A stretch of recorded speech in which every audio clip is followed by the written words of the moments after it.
ఒక డాక్టర్ది చిన్నది చెప్పి ముగిస్తాను. ఒక ఊర్లో అందరినీ మోసం చేసేటోడు ఒకడు ఉండేనంట. ప్రతి ఒక్కరి దగ్గర డబ్బులు తీసుకునుడు, ఈ కథ చేసుడు ఆ కథ చేసుడు అన్నీ కూడా ఉంటే ఆ ఊరికి ఒక డాక్టర్ వచ్చిండంట. డాక్టర్ ఏం బోర్డు పెట్టిండు బయట అంటే, నా ఫీజు 1000 రూపాయలు, ఒకవేళ మీ రోగం తగ్గకపోతే 2000 రూపాయలు మీకు వాపస్ ఇస్తా అని బోర్డు పెట్టిండంట. ఎప్పుడు మోసం చేసేటోడు ఉంటాడు కదా, ఎట్లాగైనా వీని దగ్గరికి పోవాలా, వానికి రోగం లేదు ఏం లేదు, నాకు రోగం లేదంటే తగ్గింది వానికేం తెలుస్తుంది, చెప్పేది నేను కదా అనుకోండి డాక్టర్ దగ్గరికి పోయి ఏం చెప్పిండంటే, నాకు ఈ మధ్య రుచి మొత్తం తెలుస్తలేదు సార్, అసలు నాలుక రుచే తెలుస్తలేదు అన్నాడంట. అయ్యా కూసో అని చెప్పి సిస్టర్ అని సిస్టర్ను పిలిచి ఆ 12వ డబ్బాలో ఉన్నటువంటి మెడిసిన్ తీసుకొచ్చి నా నాలుక మీద ఇయ్యి అన్నాడంట.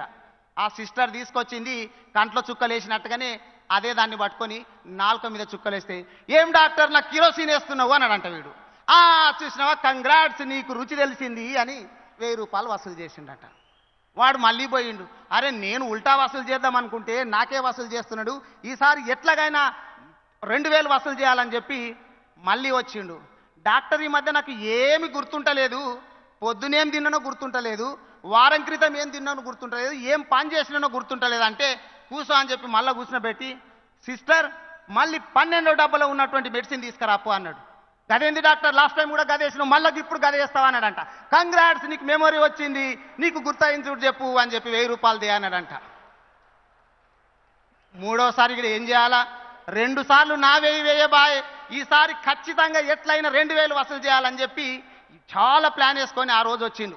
ఒకరిని పట్టుకొని వచ్చిండు, ఇక ఏం కళ్ళు నాకు కనబడతలేవు అని ఒకరిని సాయం తీసుకొని వచ్చి, డాక్టర్ అంటే చెప్పాయా అంటే, నాకు ఈ మధ్య ఏం కనుచూపలేదు డాక్టర్, అస్సలు కనబడట్లేదు, ఏం చూసినా కానీ తెలుస్తలేదు అంటే, అయ్యో గతంలో నువ్వు 2 సార్లు వచ్చినప్పుడైతే నా దగ్గర ట్రీట్మెంట్ ఉండే, కానీ ఇప్పుడు ట్రీట్మెంట్ లేదు కదా అంటే, ఇచ్చేసే 2000 అన్నాడంట.